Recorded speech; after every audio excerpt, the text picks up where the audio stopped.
ओम गणेशाय नमः। प्यारे भक्तगणों, आज आप सभी श्रवण करेंगे सातों बार की पुण्य फल देने वाली संपूर्ण कथा एक साथ। इन कथाओं के नियम से श्रवण करने से सभी मनोकामना शीघ्र ही पूर्ण हो जाती है। तो आइए श्रवण करते हैं कथा। कथा को पूरा सुनिए और वीडियो को लाइक शेयर करना ना भूलें। ये सोमवार व्रत कथा। किसी नगर में एक धनी व्यापारी रहता था। दूर दूर तक उसका व्यापार फैला हुआ था। नगर के सभी लोग उस व्यापारी का सम्मान करते थे। इतना सब कुछ संपन्न होने के बाद भी वह व्यापारी बहुत दुखी था, क्योंकि उसका कोई पुत्र नहीं था, जिस कारण अपने मृत्यु के पश्चात व्यापार के उत्तराधिकारी की चिंता उसे हमेशा सताती रहती थी। पुत्र प्राप्ति की इच्छा से व्यापारी प्रत्येक सोमवार भगवान शिव का व्रत पूजा किया करता था और शाम के समय शिव मंदिर में जाकर शिव जी के सामने घी का दीपक जलाया करता था। उसकी भक्ति देखकर माँ पार्वती प्रसन्न हो गई और भगवान शिव से उस व्यापारी की मनोकामना पूर्ण करने का निवेदन किया। भगवान शिव बोले, इस संसार में सबको उसके कर्म के अनुसार फल की प्राप्ति होती है। जो प्राणी जैसा कर्म करते हैं उन्हें वैसा ही फल प्राप्त होता है। शिव जी द्वारा समझाने के बावजूद माँ पार्वती नहीं मानी और उस व्यापारी की मनोकामना पूर्ति हेतु वे शिव जी से बार बार अनुरोध करती रही। अंततः माता के आग्रह को देखकर भगवान भोलेनाथ को उस व्यापारी को पुत्र प्राप्ति का वरदान देना पड़ा। वरदान देने के पश्चात भोलेनाथ माँ पार्वती से बोले, आपके आग्रह पर मैंने पुत्र प्राप्ति का वरदान तो दे दिया, परंतु इसका यह पुत्र 16 वर्ष से अधिक समय तक जीवित नहीं रहेगा। उसी रात भगवान शिव उस व्यापारी के सपने में आए और उसे पुत्र प्राप्ति का वरदान दिया और उसके पुत्र की 16 वर्ष तक जीवित रहने की भी बात बताई। भगवान के वरदान से व्यापारी को खुशी तो हुई, लेकिन पुत्र की अल्पायु की चिंता ने उस खुशी को नष्ट कर दिया। व्यापारी पहले की तरह सोमवार के दिन भगवान शिव का विधिवत व्रत करता रहा। कुछ महीनों के बाद उसके घर एक अति सुंदर बालक ने जन्म लिया और घर में खुशियां ही खुशियां भर गई। बहुत धूमधाम से पुत्र जन्म का समारोह मनाया गया, परंतु व्यापारी को पुत्र जन्म की अधिक खुशी नहीं हुई, क्योंकि उसे पुत्र की अल्प आयु के रहस्य का पता था। जब पुत्र 12 वर्ष का हुआ तो व्यापारी ने उसे उसके मामा के साथ पढ़ने के लिए बनारसी भेज दिया। लड़का अपने मामा के साथ शिक्षा प्राप्त हेतु चल दिया। रास्ते में जहाँ भी मामा भांजे विश्राम हेतु रुकते, वहीं यज्ञ करते और ब्राह्मणों को भोजन कराते। लंबी यात्रा के बाद मामा भांजे एक नगर में पहुँचे। उस दिन नगर के राजा की कन्या का विवाह था, जिस कारण पूरे नगर को सजाया गया था। निश्चित समय पर बारात आ गई, लेकिन वर का पिता अपने बेटे के एक आंख से काने होने के कारण बहुत चिंतित था। उसे भय था कि इस बात का पता चलने पर कहीं राजा विवाह से इनकार न कर दे, इससे उसकी बदनामी भी होगी। जब वर के पिता ने व्यापारी के पुत्र को देखा तो उसके मस्तिष्क में एक विचार आया। उसने सोचा, क्यों ना इस लड़के को दुल्हा बनाकर राजकुमारी से विवाह करा दूं। विवाह के बाद इसको धन देकर विदा कर दूंगा और राजकुमारी को अपने नगर ले जाऊंगा। वर के पिता ने लड़के के मामा से इस संबंध में बात की। मामा ने धन मिलने की लालच में वर के पिता की बात को स्वीकार कर ली। लड़के को दूल्हे का वस्त्र पहनाकर राजकुमारी से विवाह कर दिया गया। राजा ने बहुत सारा धन देकर राजकुमारी को विदा किया। शादी के बाद लड़का जब राजकुमारी के साथ लौट रहा था तो वह सच नहीं छिपा सका और उसने राजकुमारी की ओढ़नी पर लिख दिया, राजकुमारी, तुम्हारा विवाह मेरे साथ हुआ था। मैं तो बनारसी पढ़ने के लिए जा रहा हूँ और अब तुम्हें जिस नवयुवक की पत्नी बनना पड़ेगा वह कान्हा है। जब राजकुमारी ने अपनी ओढ़नी पर लिखा हुआ पढ़ा तो उसने कान्हे लड़के के साथ जाने से इनकार कर दिया। राजा को जब ये सब बातें पता लगी तो उसने राजकुमारी को महल में ही रख लिया। उधर लड़का अपने मामा के साथ बनारसी पहुंच गया और गुरुकुल में पढ़ना शुरू कर दिया। जब उसकी आयु 16 वर्ष की हुई तो उसने यज्ञ किया। यज्ञ की समाप्ति पर ब्राह्मणों को भोजन करवाया और खूब अन्य वस्त्र दान किए। रात को वह अपने शयन कक्ष में सो गया। शिव के वरदान के अनुसार शयन अवस्था में ही उसके प्राण पेखरू उड़ गए। सूर्योदय पर मामा मृत भांजे को देखकर रोने पिटने लगा। आसपास के लोग भी एकत्र होकर दुख प्रकट करने लगे। लड़के के मामा के रोने विलाप करने के स्वर समीप से गुजरते हुए भगवान शिव और माता पार्वती ने भी सुने। माता पार्वती ने भगवान से कहा, प्राणनाथ, मुझे इसके रोने का स्वर सहन नहीं हो रहे, आप इस व्यक्ति के कष्ट को अवश्य दूर करें। भगवान शिव ने माता पार्वती के साथ अदृश्य रूप में समीप जाकर देखा तो भोलेनाथ माता पार्वती से बोले, यह तो उसी व्यापारी का पुत्र है जिसे मैंने 16 वर्ष की आयु का वरदान दिया था। इसकी आयु पूरी हो गई है। माँ पार्वती ने फिर भगवान शिव से निवेदन कर उस बालक को जीवन देने का आग्रह किया। माता पार्वती के आग्रह पर भगवान शिव ने उस लड़के को जीवित होने का वरदान दिया और कुछ ही पल में वह जीवित होकर उठ बैठा। शिक्षा समाप्त करके लड़का मामा के साथ अपने नगर की ओर चल दिया। दोनों चलते हुए उसी नगर में पहुंचे जहां उसका विवाह हुआ था। उस नगर में भी यज्ञ का आयोजन किया। समीप से गुजरते हुए नगर के राजा ने यज्ञ का आयोजन देखा और उसने तुरंत ही लड़के और उसके मामा को पहचान लिया। यज्ञ के समाप्त होने पर राजा मामा और लड़के को महल में ले गया और कुछ दिन उन्हें महल में रखकर बहुत सा धन वस्त्र आदि देकर राजकुमारी के साथ विदा कर दिया। इधर भूखे प्यासे रहकर व्यापारी और उसकी पत्नी बेटे की प्रतीक्षा कर रहे थे। उन्होंने प्रतिज्ञा कर रखी थी कि यदि उन्हें अपने बेटे की मृत्यु का समाचार मिला तो दोनों अपने प्राण त्याग देंगे। परंतु जैसे ही उसने बेटे के जीवित वापस लौटने का समाचार सुना तो वह बहुत परेशान हुआ। वह अपनी पत्नी और मित्रों के साथ नगर के द्वार पर पहुंचा। अपने बेटे के विवाह का समाचार सुनकर पुत्र वधू राजकुमारी को देखकर उसकी खुशी का ठिकाना न रहा। उसी रात भगवान शिव ने व्यापारी को सपने में आकर कहा, हे श्रेष्ठी, मैंने तेरे सोमवार व्रत करने और व्रत कथा सुनने से प्रसन्न होकर तेरे पुत्र को लंबी आयु प्रदान की है।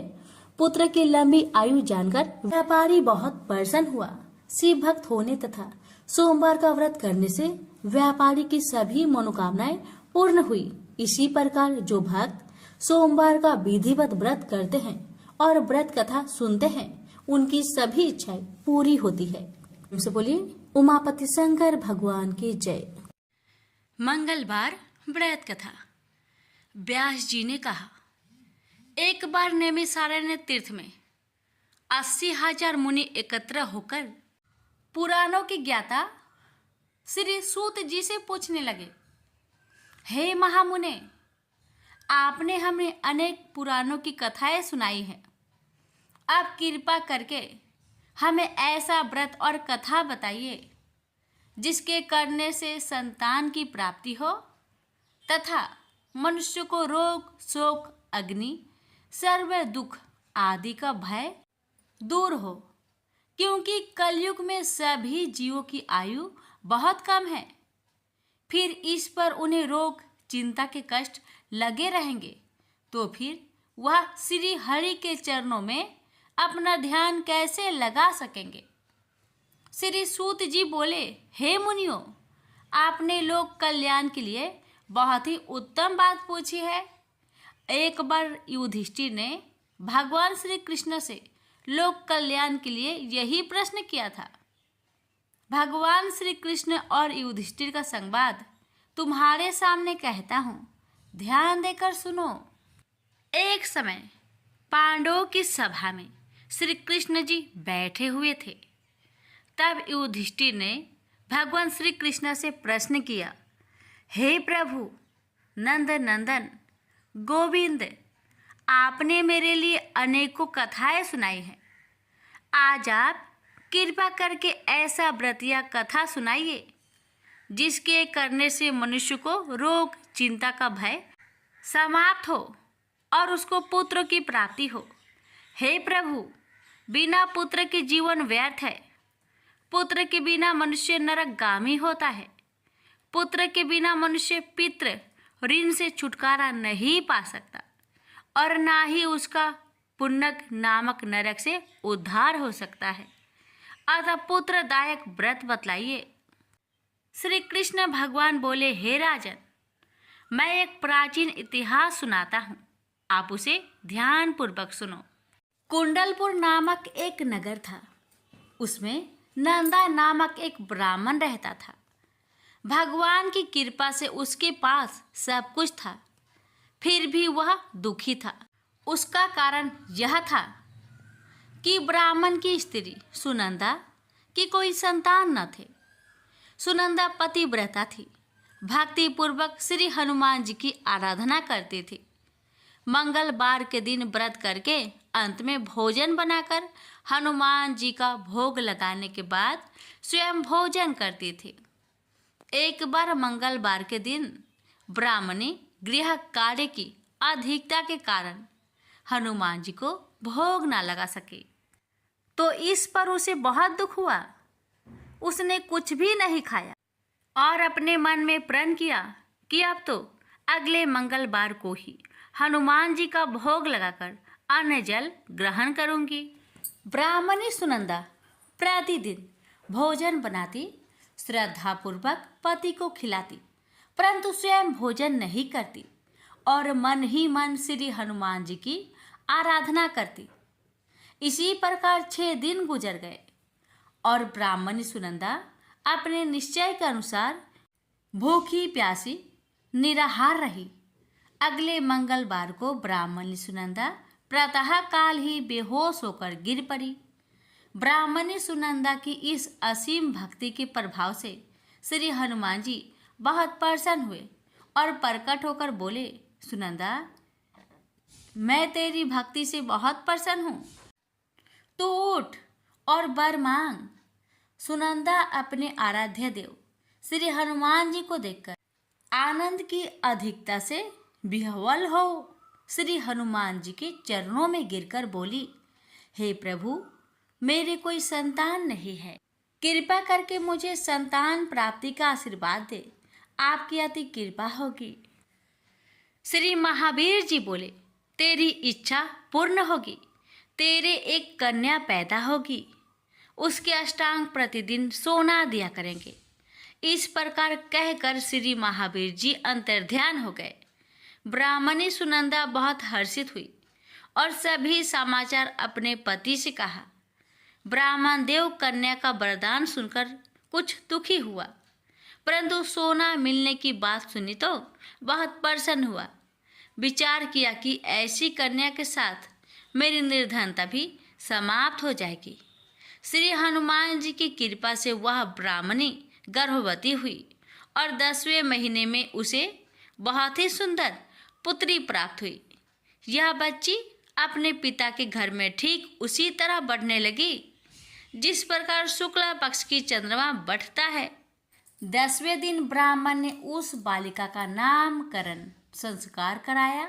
उसके कुल पुरोहित ने उस बालिका का नाम रत्नावली रखा, क्योंकि यह कन्या सोना प्रदान किया करती थी। इस कन्या ने पूर्व जन्म में बड़े ही विधान से मंगल देव का व्रत किया था। रत्नावली का अष्टांग बहुत सा सोना देता था।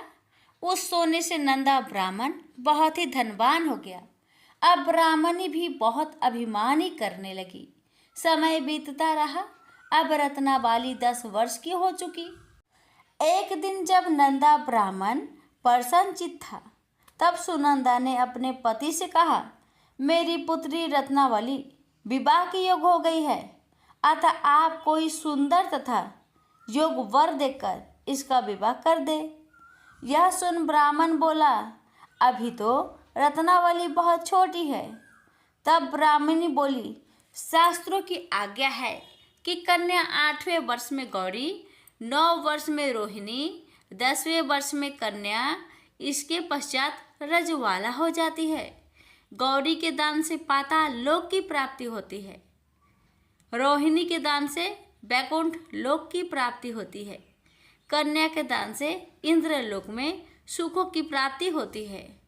अगर हे पतिदेव रजवाला का दान किया जाता है तो घोर नरक की प्राप्ति होती है। इस पर ब्राह्मण बोला, अभी तो रत्नावली मात्र 10 ही वर्ष की है और मैंने तो 16-16 साल की कन्याओं का विवाह कराए हैं, अभी जल्दी क्या है। तब ब्राह्मण सुनंदा बोली, आपको तो लोभ अधिक हो गया है। शास्त्रों में कहा गया है कि माता पिता और बड़ा भाई रजवाला कन्या को देखते हैं तो वह अवश्य नरकगामी होते हैं। तब ब्राह्मण बोला, अच्छी बात है, कल मैं अवश्य ही योग वर की तलाश में अपना दूत भेजूंगा। दूसरे दिन ब्राह्मण ने अपने दूत को बुलाया और आज्ञा दी कि जैसी सुंदर मेरी कन्या है वैसा ही सुंदर वर उसके लिए तलाश करो। दूत अपने स्वामी की आज्ञा पाकर निकल पड़ा। पंपई नगर में उसने एक सुंदर लड़के को देखा। यह बालक एक ब्राह्मण परिवार का बहुत गुणवान पुत्र था। इसका नाम सोमेश्वर था। दूत ने इस सुंदर व गुणवान ब्राह्मण पुत्र के बारे में अपने स्वामी को पूर्ण विवरण दिया। ब्राह्मण नंदा को भी सोमेश्वर अच्छा लगा और फिर शुभ मुहूर्त में विधि पूर्वक कन्यादान करके ब्राह्मण ब्राह्मणी संतुष्ट हुए। परंतु ब्राह्मण के मन तो लोभ समाया हुआ था। उसने कन्यादान तो कर दिया था पर वह बहुत खिन्न भी था। उसने विचार किया कि रत्नावली तो अब चली जाएगी और मुझे इससे जो सोना मिलता था वह अब मिलेगा नहीं। मेरे पास जो धन था कुछ तो इसके विवाह में खर्च हो गया और जो शेष बचा है वह भी कुछ दिनों के पश्चात समाप्त हो जाएगा। मैंने तो इसका विवाह करके बहुत बड़ी भूल कर दी है। अब कोई ऐसा उपाय हो कि रत्नावली मेरे घर में ही बनी रहे, अपनी ससुराल ना जावे। लोभ रूपी राक्षस ब्राह्मण के मस्तिष्क पर छाता जा रहा था। रात भर अपनी सैया पर बेचैनी से करवटें बदलते बदलते उसने एक बहुत ही क्रूर निर्णय लिया। उसने विचार किया कि जब रत्नावली को लेकर उसका पति सोमेश्वर अपने घर के लिए जाएगा तो वह मार्ग में छिपकर सोमेश्वर का वध कर देगा और अपनी लड़की को अपने घर ले आएगा, जिससे नियमित रूप से उसे सोना भी मिलता रहेगा और समाज का कोई मनुष्य उसे दोष भी नहीं दे सकेगा। प्रातःकाल हुआ तो नंदा और सुनंदा ने अपने जामाई तथा लड़की को बहुत सारा धन देकर विदा किया। सोमेश्वर अपनी पत्नी रत्नावली को लेकर ससुराल से अपने घर की तरफ चल दिया। ब्राह्मण नंदा महालोभ के वशीभूत हो अपने मति खो चुका था। पाप पुण्य को उसे विचार न रहा था। अपने भयानक व क्रूर निर्णय को कार्य रूप देने के लिए उसने अपने दूत को मार्ग में अपने जामाई का वध करने के लिए भेज दिया था, ताकि रत्नावली से प्राप्त होने वाला सोना उसे हमेशा मिलता रहे और वो कभी निर्धन ना हो। ब्राह्मण के दूत ने अपने स्वामी की आज्ञा का पालन करते हुए उसके जमाई सोमेश्वर का मार्ग में ही वध कर दिया। समाचार प्राप्त कर ब्राह्मण नंदा मार्ग में पहुंचा और रुदन करते अपनी पुत्री रत्नावली से बोला, हे पुत्री, मार्ग में लुटेरों ने तेरे पति का वध कर दिया है। भगवान की इच्छा के आगे किसी का कोई बस नहीं चलता है। अब तू घर चल, वहां पर ही रहकर शेष जीवन व्यतीत करना। जो भाग्य में लिखा है वही होगा। अपने पति की अकाल मृत्यु से रत्नावली बहुत दुखी हुई। करुण क्रंदन व रुदन करते हुए अपने पिता से बोली, हे पिताजी, इस संसार में जिस स्त्री का पति नहीं है उसका जीना व्यर्थ है। मैं अपने पति के साथ ही अपने शरीर को जला दूंगी और सती होकर अपने इस जन्म को माता पिता के नाम को तथा सास ससुर के यश को सार्थक करूंगी। ब्राह्मण नंदा अपनी पुत्री रत्नावली के वचनों को सुनकर बहुत दुखी हुआ। विचार करने लगा, मैंने व्यर्थी जमाई वध का पाप अपने सिर लिया। रत्नावली तो उसके पीछे अपने प्राण तक देने को तैयार हो। मेरा तो दोनों तरफ से मरण हो गया। धन तो अब मिलेगा नहीं। जमाई वध के पाप के फलस्वरूप यम यातना भी भुगतनी पड़ेगी। यह सोचकर वह बहुत खिन्न हुआ। सोमेश्वर की चिता बनाई गई। रत्नावली सती होने की इच्छा से अपने पति का सिर अपनी गोद में रखकर चिता में बैठ गई। जैसे ही सोमेश्वर की चिता को अग्नि लगाई गई, वैसे ही प्रसन्न हो मंगलदेव वहां प्रकट हुए और बोले, हे रत्नावली, मैं तेरी पति भक्ति से बहुत प्रसन्न हूँ, तू वर मांग। रत्नावली ने अपने पति का जीवन दान मांगा।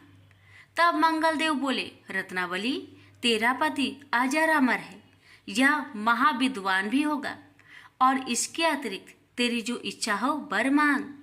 तब रत्नावली बोली, हे ग्रहों के स्वामी, यदि आप मुझ पर प्रसन्न हैं तो मुझे यह वरदान दीजिए कि जो भी मनुष्य मंगलवार के दिन प्रातः काल लाल पुष्प लाल चंदन से पूजा करके आपका स्मरण करे, उसको रोग व्याधि ना हो, सज्जनों का कभी वियोग ना हो, सर्प अग्नि तथा शत्रुओं का भय ना रहे।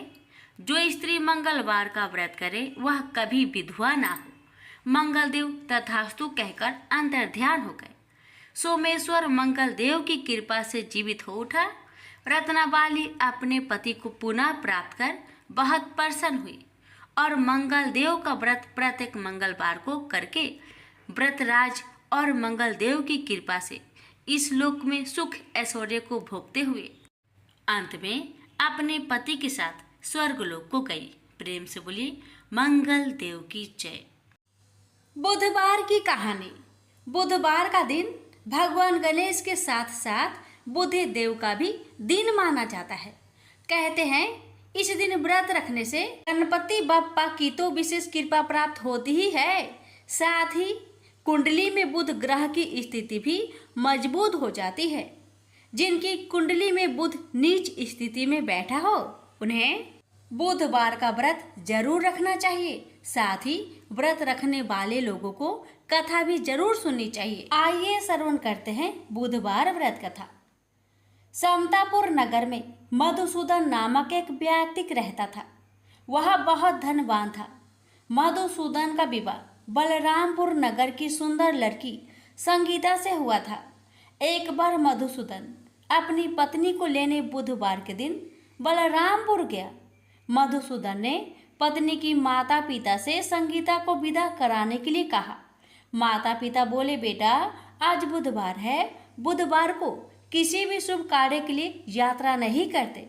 लेकिन मधुसूदन नहीं माना। उसने ऐसी शुभ अशुभ की बात को न मानने की बात कही। दोनों ने बैलगाड़ी से यात्रा प्रारंभ की। 2 कोस की यात्रा के बाद उसकी गाड़ी का एक पहिया टूट गया। वहां से दोनों ने पैदल ही यात्रा शुरू की। रास्ते में संगीता को प्यास लगी। मधुसूदन उसे एक पेड़ के नीचे बैठाकर जल लेने चला गया। थोड़ी देर बाद जब मधुसूदन कहीं से जल लेकर वापस आया तो वह बुरी तरह हैरान उठा, क्योंकि उसकी पत्नी के पास उसी की शकल सूरत का एक दूसरा व्यक्ति बैठा था। संगीता भी मधुसूदन को देखकर हैरान रह गई। वह दोनों में कोई अंतर नहीं कर पाई। मधुसूदन ने उस व्यक्ति से पूछा, तुम कौन हो और मेरी पत्नी के पास क्यों बैठे हो?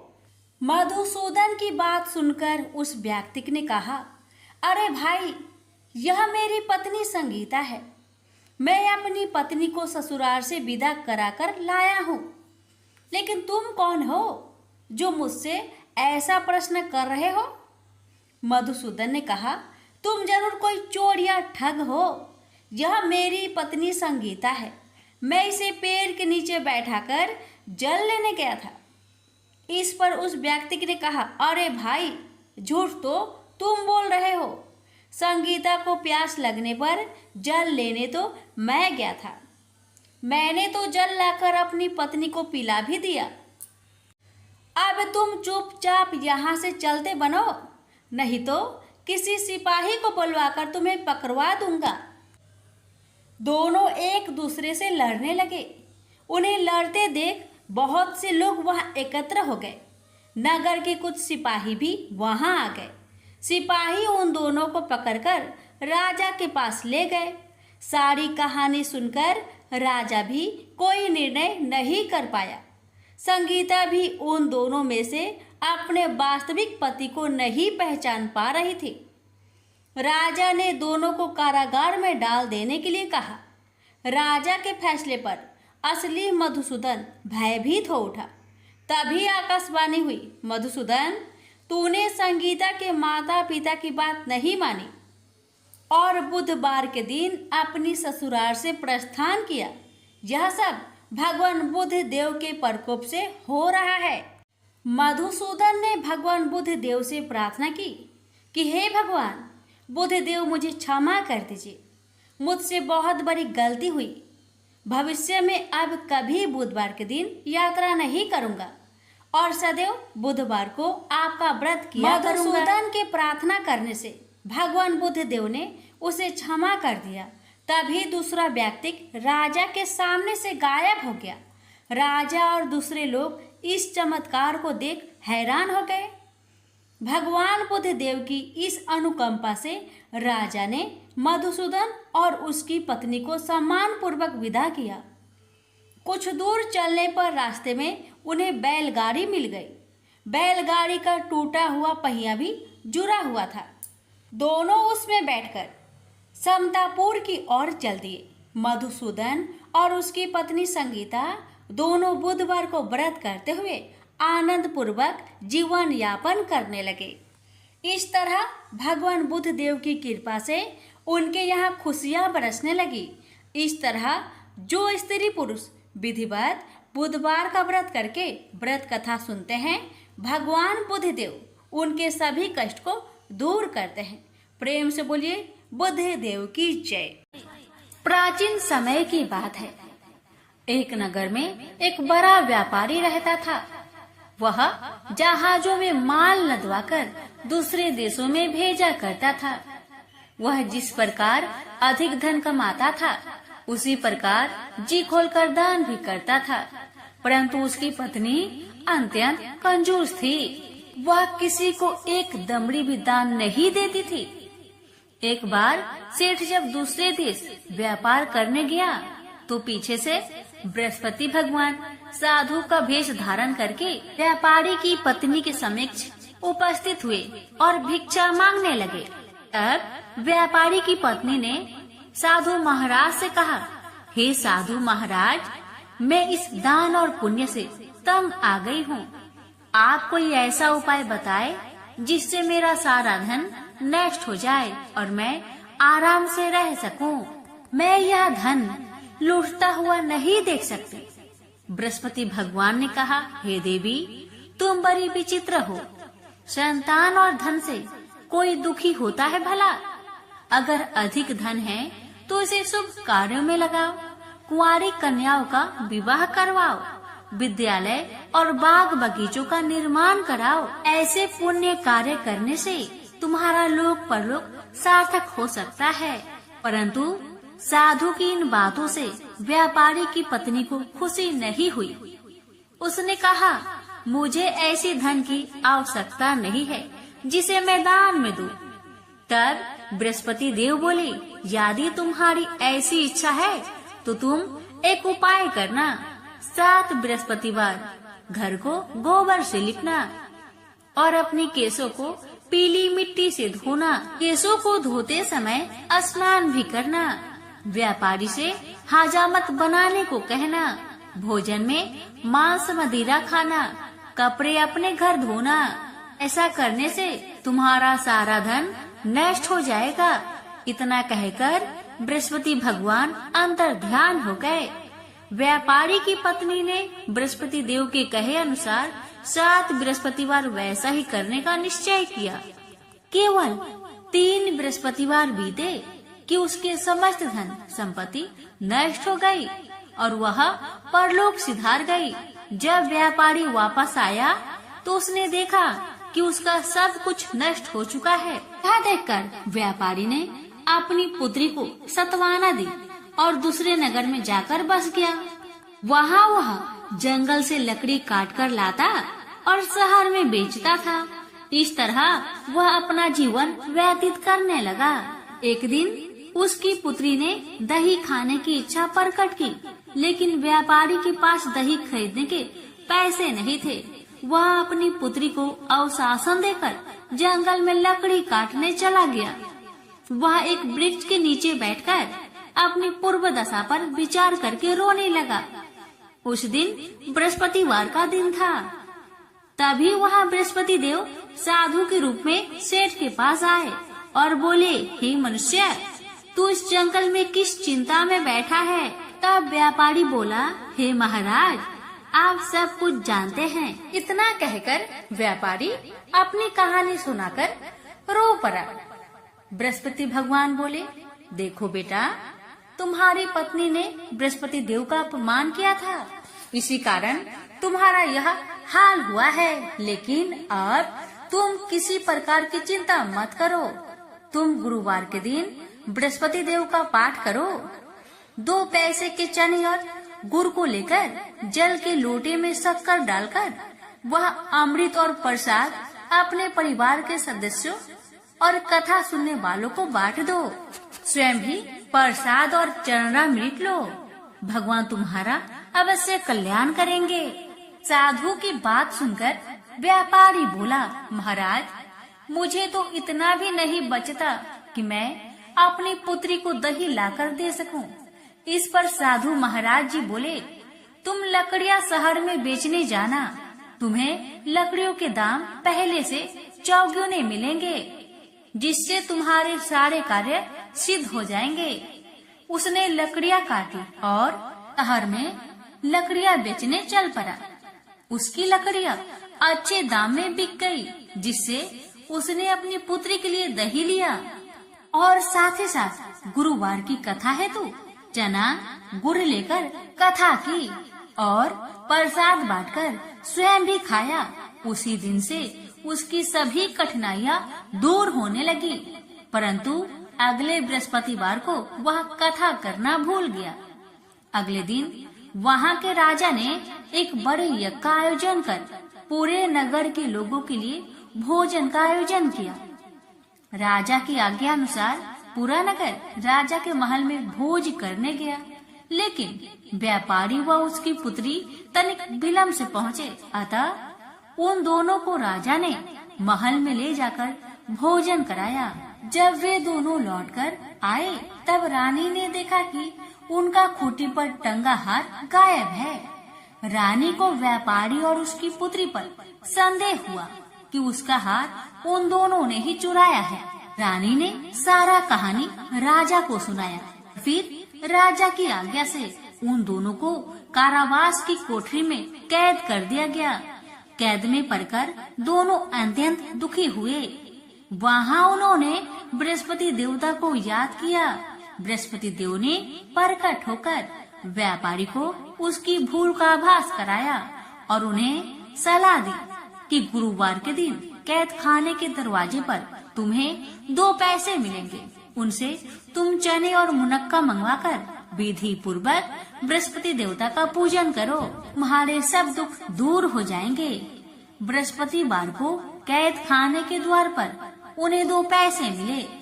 बाहर सड़क पर एक स्त्री जा रही थी।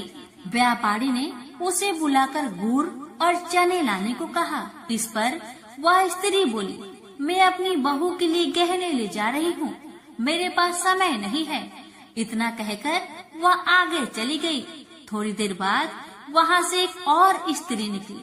व्यापारी ने उसे बुलाकर कहा कि हे बहन, मुझे बृहस्पतिवार की कथा करनी है, तुम मुझे 2 पैसे का गुड़ और चना लाकर दो। बृहस्पति देव का नाम सुनकर वह स्त्री बोली, भाई, मैं तुम्हें अभी गुड़ और चना लाकर देती हूँ। मेरा इकलौता पुत्र मर गया है। मैं उसके लिए कफन लेने जा रही थी, लेकिन मैं पहले तुम्हारा काम करूंगी और उसके बाद मैं अपने पुत्र के लिए कफन लाऊंगी।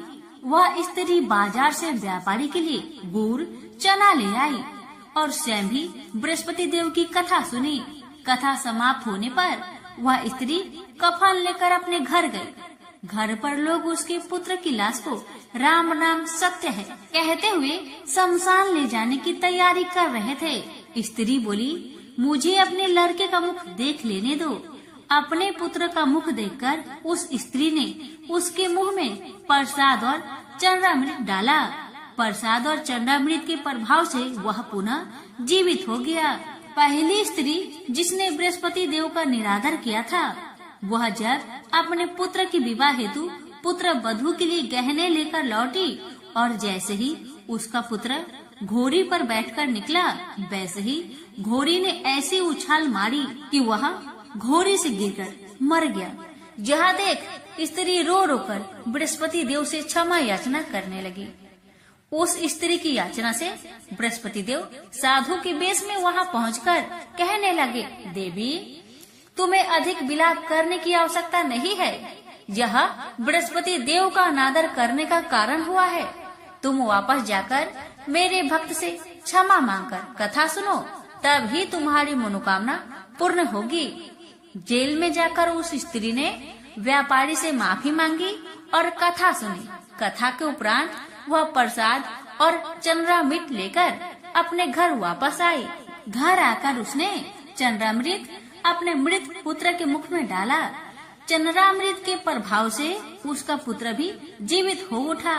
उसी रात बृहस्पति देव राजा के सपने में आए और बोले, हे राजन, तूने जिस व्यापारी और उसके पुत्री को जेल में कैद कर रखा है, वह बिल्कुल निर्दोष है।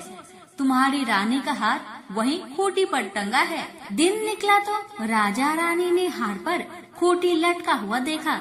राजा ने उस व्यापारी और उसकी पुत्री को रिहा कर दिया और उन्हें आधा राज्य देकर उसकी पुत्री का विवाह उच्च कुल में करवाकर दहेज में हीरे जवाहरात दिए। एक समय की बात है। काशी निवासी धनंजय की पत्नी का नाम सुलक्षणा था। उसे अन्य सब सुख प्राप्त थे, केवल निर्धनता ही उसके दुख का एकमात्र कारण थी। यह दुख उसे हर समय सताता रहता था। एक दिन सुलक्षणा पति से बोली, स्वामी, आप कुछ उद्यम करो तो काम चले। इस प्रकार कब तक काम चलेगा? सुलक्षणा की बात धनंजय के मन में बैठ गई और वह उसी दिन विश्वनाथ शंकर जी को प्रसन्न करने के लिए बैठ गया और कहने लगा, हे देवाधिदेव विश्वेश्वर, मुझे पूजा पाठ कुछ नहीं आता है, केवल आपके भरोसे बैठा हूँ। इतनी विनती करके वह 2-3 दिन भूखा प्यासा बैठा रहा। यह देखकर भगवान शंकर ने उसके कान में अन्नपूर्णा अन्नपूर्णा अन्नपूर्णा इस प्रकार 3 बार कहा। यह कौन क्या कह गया? इसी सोच में धनंजय पड़ गया कि मंदिर से आते ब्राह्मणों को देखकर पूछने लगा, पंडित जी, अन्नपूर्णा कौन है? ब्राह्मणों ने कहा, तू अन्न छोड़कर बैठा है, सो तुझे अन्न की बात सूझती है। जा घर जाकर अन्न ग्रहण कर। धनंजय घर गया, स्त्री से सारी बात कही। वह बोली, नाथ, चिंता मत करो, स्वयं शंकर जी ने यह मंत्र दिया है, वे स्वयं ही खुलासा करेंगे। आप फिर जाकर उनकी आराधना करो। धनंजय फिर जैसा कि तैसा पूजा में बैठ गया। रात्रि में शंकर जी ने आज्ञा दी और कहा, तू पूर्व दिशा में चला जा। वहाँ अन्नपूर्णा का नाम जपता जाता और रास्ते में फल खाता, झरनों का पानी पीता जाता। इस प्रकार कितने ही दिनों तक चलता गया। वहां उसे चांदी सी चमकती वन की शोभा देखने में आई। सुंदर सरोवर देखने में या उनके किनारे कितनी ही अप्सराएं झुंड बनाए बैठी थी, एक कथा सुनाती और सब मिलकर माँ अन्नपूर्णा इस प्रकार बार बार कहती थी। जहाँ अगहन मास की उजेली रात्रि थी और आज से ही व्रत का प्रारंभ था। जिस शब्द की खोज करने वह निकला था वह उसे वहां सुनने को मिला। धनंजय ने उसके पास जाकर पूछा, हे देवियों, आप यहाँ क्या करती हो? उन सब ने कहा, हम माँ अन्नपूर्णा का व्रत करती हैं। धनंजय ने पूछा, व्रत पूजा करने से क्या होता है? यह किसी ने किया भी है? इसे कब किया जाए? कैसा व्रत है और कैसी विधि है? मुझसे भी विस्तार से बताओ।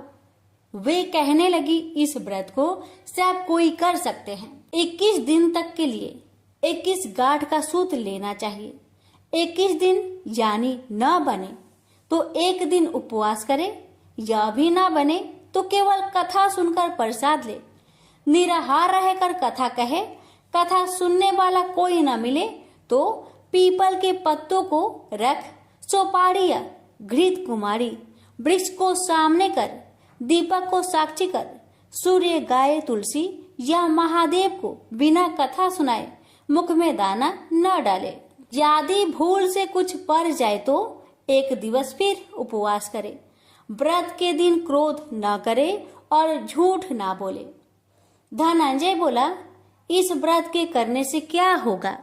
वे कहने लगी, इसके करने से अंधों को नेत्र मिले, लुल्लू को हाथ मिले, निर्धन के घर धन आए, बाझिन को संतान मिले, मूर्ख को विद्या आए। जो जिस कामना से व्रत करे माँ उसकी इच्छा पूरी करती है। वह कहने लगा, बहनों, मेरे पास भी धन नहीं है, विद्या नहीं है, कुछ भी तो नहीं है। मैं तो दुखिया ब्राह्मण हूँ, मुझे इस व्रत का सूत दोगी? हाँ भाई, तेरा कल्याण हो, हम तुम्हें अवश्य देंगे। ले, इस व्रत का मंगल सूत्र ले। धनंजय ने व्रत किया। व्रत पूरा हुआ तभी सरोवर में से 21 खंड की स्वर्ण सीढ़ी हीरा मोती जड़ी हुई प्रकट हुई। धनंजय अन्नपूर्णा अन्नपूर्णा कहता जाता था। इस प्रकार कितनी ही सीढ़ियां उतर गया तो क्या देखता है कि करोड़ों सूर्य से प्रकाशमान अन्नपूर्णा का मंदिर है। उसके सामने स्वर्ण सिंहासन पर माता अन्नपूर्णा विराजमान है। सामने भिक्षा हेतु शंकर भगवान खड़े हैं।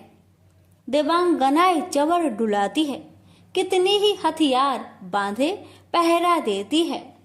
धनंजय दौड़कर जगदम्बा के चरणों में गिर गया। देवी उसके मन का कलेश जान गई। धनंजय कहने लगा, माता, आप तो अंतर्यामी हो, आपको अपनी दशा क्या बताऊं? माता बोली, मेरा व्रत किया है, जा, संसार तेरा सत्कार करेगा। माता ने धनंजय की जिह्वा पर बीज मंत्र लिख दिया। अब तो उसके रोम रोम में विद्या प्रकट हो गई। इतने में क्या देखता है कि वह काशी विश्वनाथ के मंदिर में खड़ा है। माँ का वरदान ले धनंजय घर आया। सुलक्षणा से सब बात कही। माता जी की कृपा से उसके घर में संपत्ति उमड़ने लगी। छोटा सा घर बहुत बड़ा गिना जाने लगा। जैसे शहद के छत्तों में मक्खियां जमा होती है, उसी प्रकार अनेक सगे संबंधी आकर उसकी बड़ाई करने लगे। कहने लगे, इतना धन और इतना बड़ा घर, सुंदर संतान नहीं हो तो इस कमाई का कौन भोग करेगा? सुलक्षणा से संतान नहीं है, इसलिए तुम दूसरा विवाह करो। अनिच्छा होते हुए भी धनंजय को दूसरा विवाह करना पड़ा और सुलक्षणा को सौत का दुख उठाना पड़ा।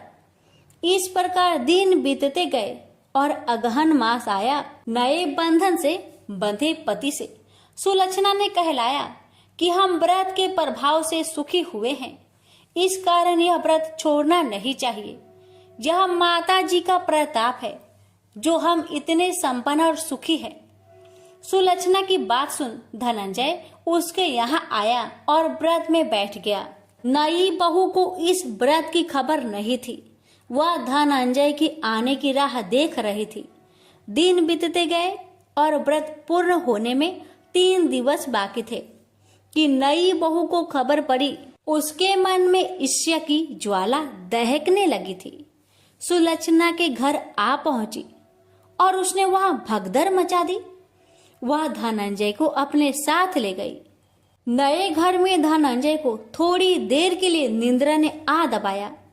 इसी समय नई बहू ने उसका व्रत का सूत तोड़कर आग में फेंक दिया। अब तो माता जी का कोप जाग गया। घर में अकस्मात आग लग गई। सब कुछ जलकर खाक हो गया। सुलक्षणा जान गई और पति को फिर अपने घर ले आई। नई बहू रूठकर माता पिता के घर जा बैठी। पति को परमेश्वर मानने वाली सुलक्षणा बोली, नाथ घबराना नहीं, माता जी की कृपा अलौकिक है। पुत्र कुपुत्र हो जाता है पर माता कुमाता नहीं होती। अब आप श्रद्धा और भक्ति से आराधना शुरू करो, वे जरूर हमारा कल्याण करेगी। धनंजय फिर माता के पीछे पड़ गया। फिर वही सरोवर सीढ़ी प्रकट हुई। उसमें माँ अन्नपूर्णा कहकर वह उतर गया। वहां जा माता जी के चरणों में रुदन करने लगा। माता प्रसन्न होकर बोली, यह मेरी स्वर्ण की मूर्ति ले, उसकी पूजा करना, तू फिर सुखी हो जाएगा। जा, तुझे मेरा आशीर्वाद है। तेरी स्त्री सुलक्षणा ने श्रद्धा से मेरा व्रत किया है, उसे मैंने पुत्र दिया है। धनंजय ने आंखें खोली तो खुद को काशी विश्वनाथ के मंदिर में खड़ा पाया। वहां से फिर उसी प्रकार घर को आया।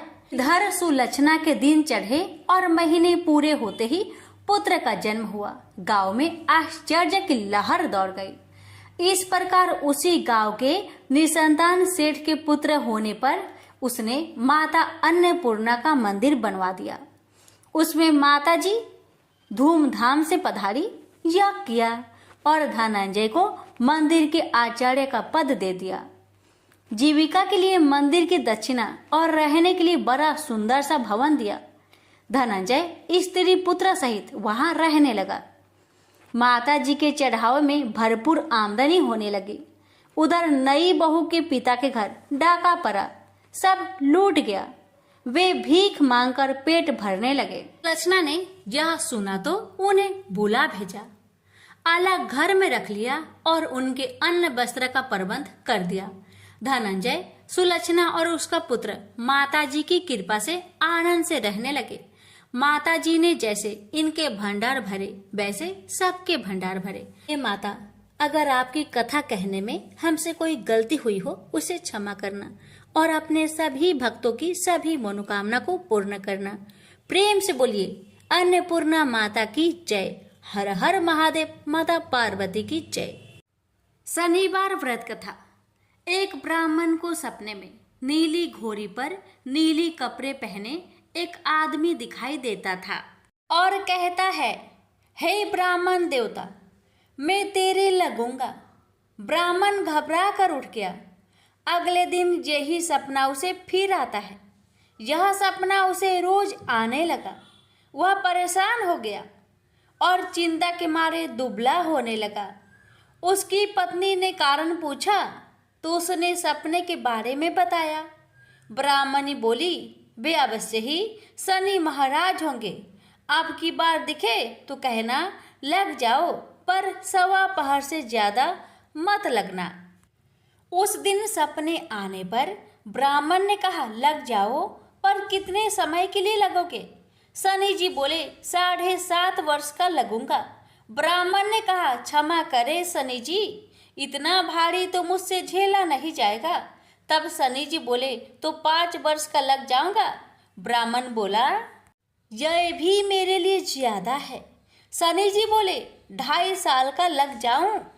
ब्राह्मण ने मना किया तो शनि जी कहने लगे, 1.25 का तो लगूंगा ही, इतना तो कोढ़ी कलंगी भिखारी के भी लग जाता हूँ। तब ब्राह्मण ने कहा, ठीक है। ब्राह्मण को 1.25 की शनि की दशा लग गई। ब्राह्मण ने नींद से जागकर ब्राह्मणी से कहा, मेरे 1.25 शनि की दशा लग गई है, इसलिए मैं जंगल में जाकर यह समय बिताऊंगा। मेरे लिए खाने पीने का सामान बांध दे। मेरे पीछे से किसी से लड़ाई झगड़ा ना हो, इसका ध्यान रखना।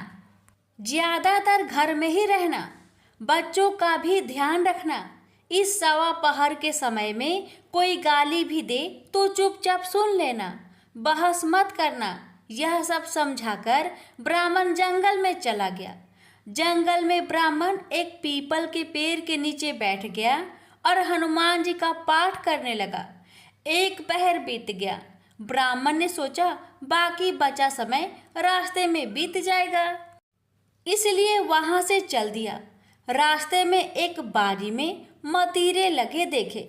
माली से एक मतीरा खरीदा, पोटली में बांधा और आगे बढ़ा। आगे एक आदमी मिला जो असल में शनिदेव थे। ब्राह्मण से पूछा, पोटली में क्या है? उसने कहा, मतीरा है। शनिदेव बोले, दिखाओ।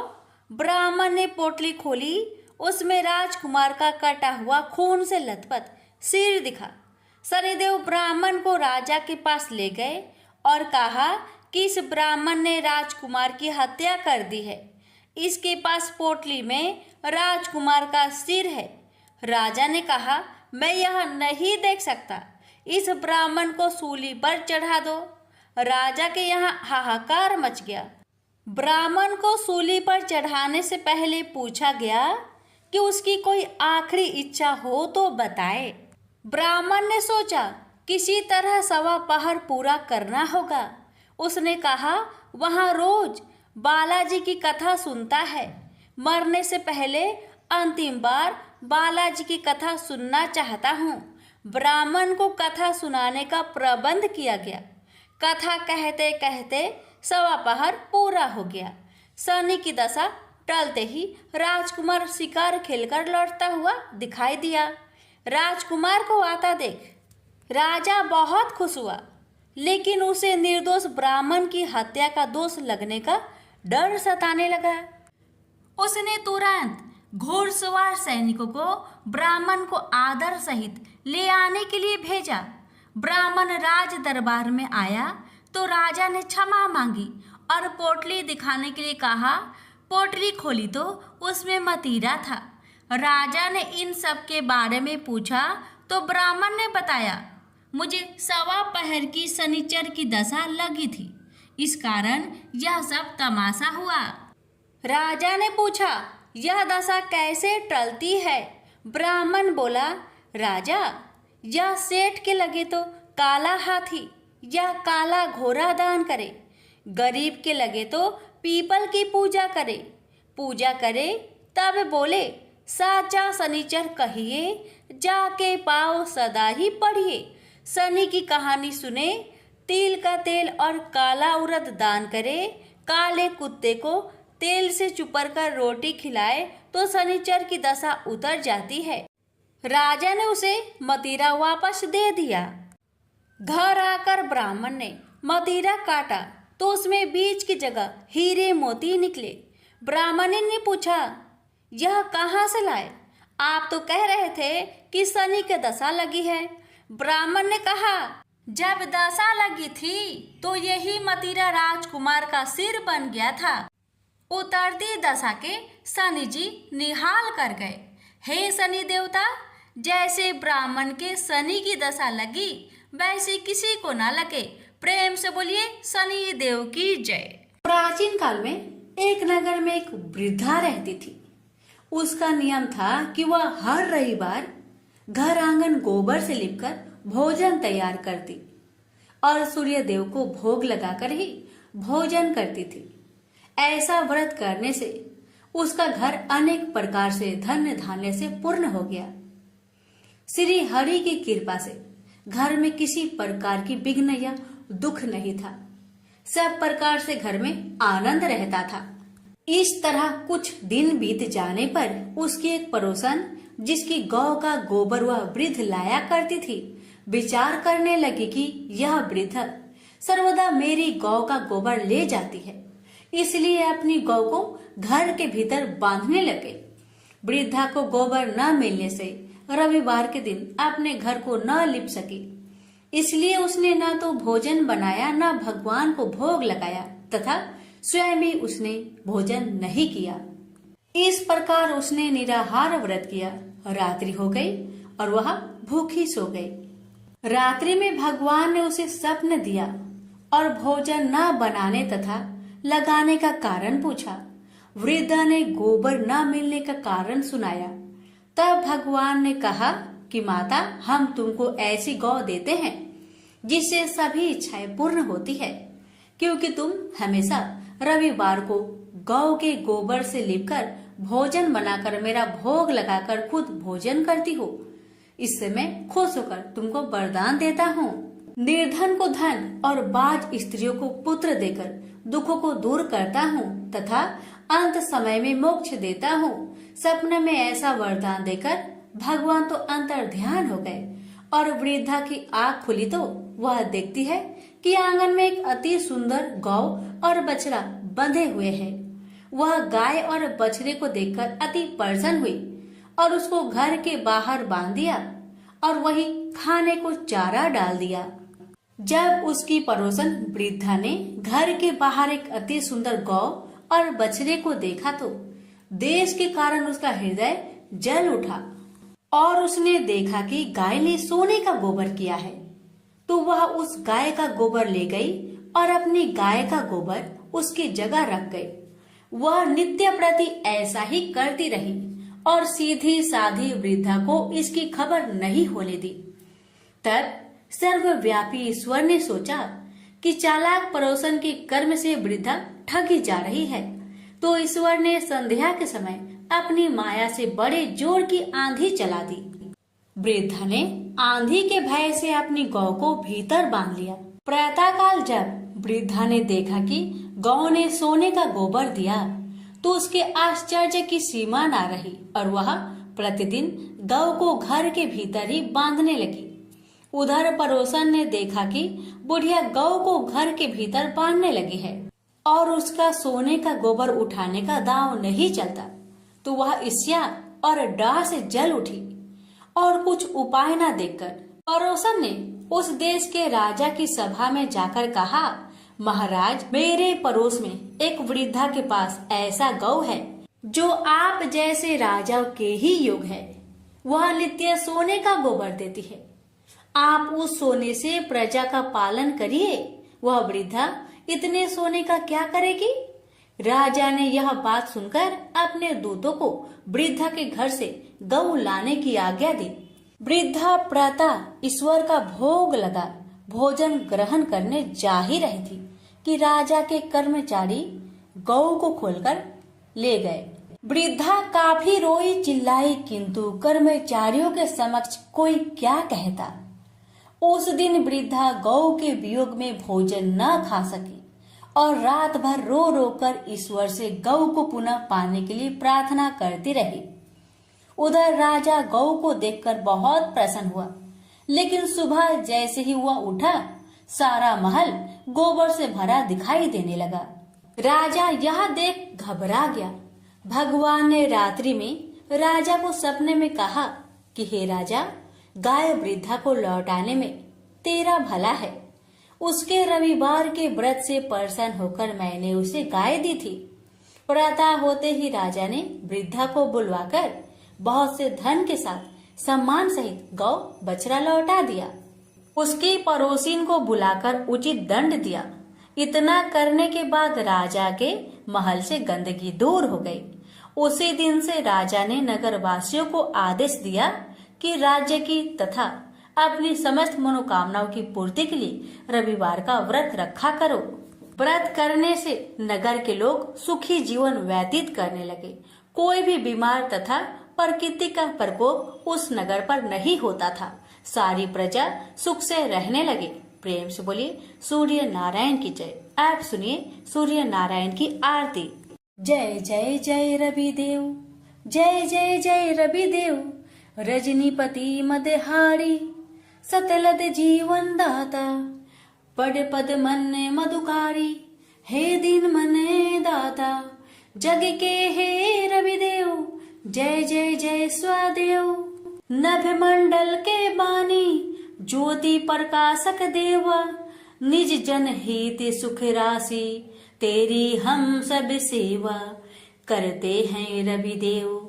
जय जय जय रवि देव, कनक बदन मन मोहित, रुचिर प्रभा प्यारी, नित मंडल से मंडित, अजर अमर छवि धारी। हे सूरवीर रवि देव, जय जय जय रवि देव, जय जय जय रवि देव, जय जय जय रवि देव। रजनीपति मदहारी, सतलत जीवन दाता, प्रेम से बोलिए सूर्य नारायण की जय।